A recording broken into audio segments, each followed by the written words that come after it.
To access a website, we normally open a browser on the device and enter the website's address. This action initiates a series of connections through the device, ultimately delivering the website to our screen. Here, while using basic unprotected connection, we can clearly see that the connection is discontinued and that there are different intermediaries between the device and the websites, such as the network, the router or cell tower, and the Internet Service Provider, or ISP, each of them fulfilling a different purpose. But the question is, what can these intermediaries actually see? In fact, when one connects using the Hyper Transfer Protocol, HTTP, like in this visual, the connection is not secure. It means that every piece of information or data transmitted, such as passwords, credit card details, emails, or chat messages, as well as metadata, are visible to the administrators of Wi-Fi networks, to ISPs, and all other intermediaries. However, today, the majority of websites and services use secure connections which significantly enhance user privacy and data security.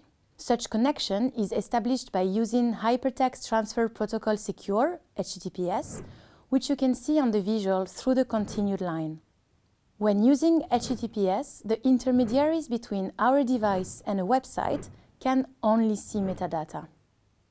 This refers to the information about the connection, like our IP address assigned by the ISP, the connection time, the traffic volume, and the website's domain. Alongside intermediaries, website administrators can also access significant information about the sites we visit online. They can identify our IP address, browser, and the device details, as well as all our activity on the site and all data exchanged. In this case, using only HTTPS cannot secure our online privacy. Therefore, it is better to take some precaution, like using a virtual private network, VPN, especially when you are using public network like at a coffee shop or hotel. The VPN routes your web traffic through an encrypted tunnel.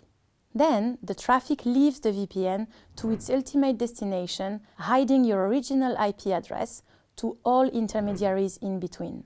When you reach the website, the administrators will only see the location of VPN servers. It also hides your web browsing from your ISP and the local network owner. However, VPN have their own limits. Have a look at the additional materials provided in this course to learn more. Now, how can we protect our privacy when using online servers for communicating with other users? When we send an email through an online service using HTTPS to someone else with the same provider, we can be confident that our connection is secure, which means that Wi-Fi administrators cannot see the content of our email or that we are actually sending one. However, as you can see on the visual, the email service provider can still see everything, including the content of our emails, with whom we are communicating, when and how often emails are sent, and from what locations. They may also see other information depending on their privacy policy. One way to prevent the service provider from seeing our content is to use end-to-end encryption. While using end-to-end encryption, the email provider cannot see the content of our communication, but rather the encrypted version of it.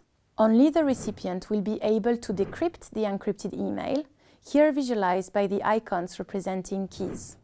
Be aware and note that despite using end-to-end encryption, providers can still have access to our metadata. To learn more about end-to-end encryption, check out the other additional materials.